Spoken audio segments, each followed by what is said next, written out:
Sebelah utara Khurasan terdapat sebuah suku besar yang telah memeluk agama Islam, bernama Turkistan. Mereka tinggal di sana dengan mendirikan kurang lebih 70.000 tenda dengan jumlah penduduk 500.000 jiwa. Adapun suku Kai merupakan suku kecil bagian dari perkumpulan besar tersebut. Karena ingin menyelamatkan diri dan anggota keluarga dari serangan Mongol, di antara suku-suku tersebut ada yang pergi ke Anatolia, ke sebelah barat Iran dan utara Irak. Ketika bangsa Mongol menyerang wilayah Islam pada tahun 617 Hijriah atau sekitar 1220 Masehi, pimpinan suku Kai yang bernama Sulaiman Shah mengajak anggota sukunya untuk menghindari serbuan bangsa Mongol dengan hijrah ke arah Anatolia. Sebelum sampai ke tujuannya, mereka terlebih dahulu tinggal di wilayah Akhlat. Akhlat adalah suatu kota di sebelah timur Turki sekarang dan menjadi Armenia. Setelah ancaman Mongol mereda, Sulaiman Shah ingin melanjutkan perjalanan ke Anatolia pada tahun 1230 Masehi. Namun ia hanyut dalam usaha menyeberangi sebuah sungai yang tiba-tiba pasang karena banjir besar. Hal tersebutlah yang menyebabkan pimpinan suku Kai meninggal dunia pada tahun 620 Hijriah atau 1230 Masehi. Adapun akibat meninggalnya Sulaiman Shah, suku Kai akhirnya terbagi menjadi dua kelompok. Kelompok pertama ingin pulang ke negeri asalnya, sedangkan kelompok kedua meneruskan perantauannya ke wilayah Asia kecil yang tidak sampai jumlahnya 400 keluarga, dan mereka dipimpin oleh Ertugul, putra dari Sulaiman Shah.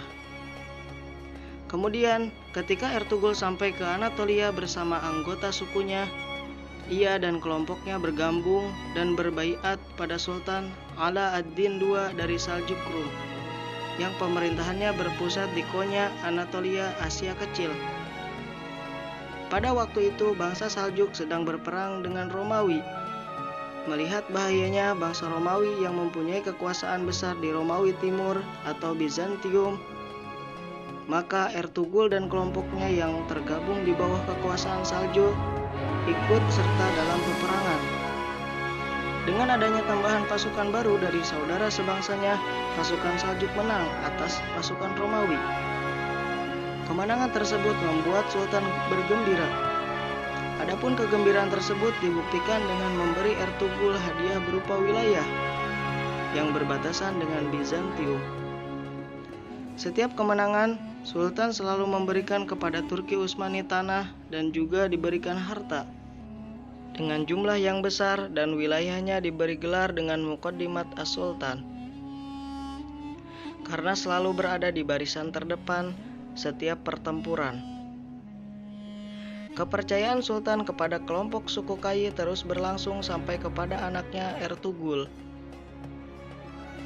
Kemudian Ertugul meninggal dunia pada tahun 699 Hijriah atau 1299 Masehi. Maka Sultan Ala ad-Din memilih Utsman untuk menggantikan kedudukan ayahnya sebagai pimpinan suku bangsa Turki yang pada saat itu masih berusia 23 tahun. Kecintaan dan kepercayaan Sultan nampak jelas dengan banyak memberi hak keistimewaan kepada Utsman dan mengangkatnya menjadi gubernur dengan gelar Bey di belakang namanya. Utsman juga dibolehkan mencetak uang sendiri dan dibolehkan juga didoakan khusus oleh khatib dalam khutbah Jumat. Begitulah kepercayaan Sultan kepada Utsman yang nanti akan mendirikan Kesultanan Utsmani. Namun, pada tahun 650 Hijriah atau 1258 Masehi, bangsa Tatar masih menyerang Kesultanan Abbasiyah. Dan saat itu Khalifah Al-Mu'tasim terbunuh di Baghdad.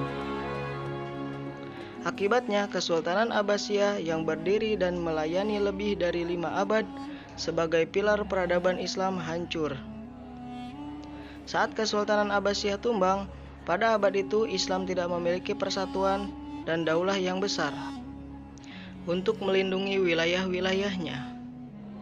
Kemudian pada tahun 1300 Masehi atau 699 Hijriah dalam sejarah Islam pada abad ke-7 tersebut, Tatar selalu merongrong wilayah kerajaan Islam dan wilayah Asia Kecil, hingga sampai pada wilayah Kesultanan Saljuk, yang mana dalam serangan tersebut mengakibatkan kematian Ala ad-Din sebagai sultan terakhir dari Saljuk. Karena keadaan tersebut, Utsman memerdekakan diri dan bertahan atas serangan bangsa Mongol. Bekas wilayah Saljuk dijadikan basis kekuasaannya dan para penguasa Saljuk yang selamat dari pembantaian Mongol mengangkatnya sebagai pemimpin, kemudian mengusahakan perluasan kerajaannya ke wilayah Azmit dan Aznik.